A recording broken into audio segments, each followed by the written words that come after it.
সম্প্রতি পর্যটকদের কাছে দারুণ জনপ্রিয় হয়ে উঠেছে কক্সবাজার সমুদ্র সৈকতের বিকল্প হিসেবে বাঁশখালী সমুদ্র সৈকত।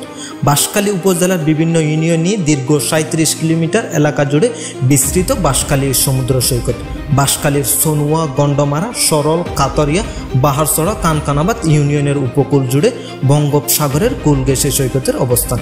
দীর্ঘ 37 কিলোমিটার সমুদ্র সৈকতকে বাংলাদেশের দ্বিতীয় বৃহত্তম সমুদ্র সৈকত বলা হয়। কক্সবাজারের চেয়ে কোনো অংশে কম না হলেও প্রচার আর উন্নয়নের অভাবে দৃষ্টির অগোচর থেকে যাচ্ছে ভ্রমণ পিপাসুদের।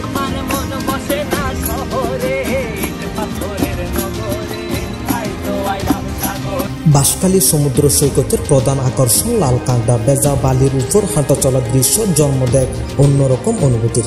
সৈকতে দাঁড়িয়ে উপভোগ করা যায় সূর্যাস্তের অপরূপ দৃশ্য। প্রতিদিন শত শত পর্যটক পয়েন্টগুলোতে প্রকৃতির অকৃত্রিম পরশ পেতে ছুটে আসছে এবং বিভিন্ন উৎসবে পর্যটকের ঠাঁইটুম্বুর হয়ে যায় পয়েন্টগুলো।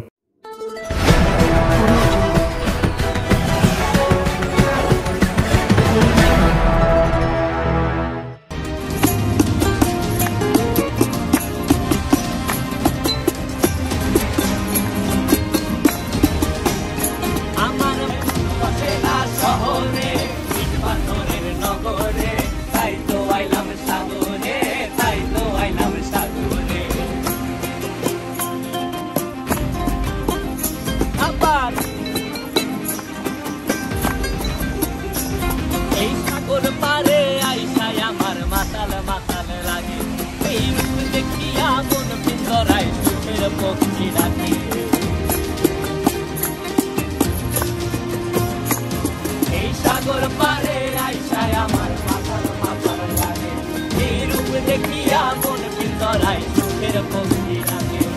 পাতাম যদি খাইতে যাইতে এই সাগরের পারে, মালা গাইতে কাটাই দিতাম জীবনটা।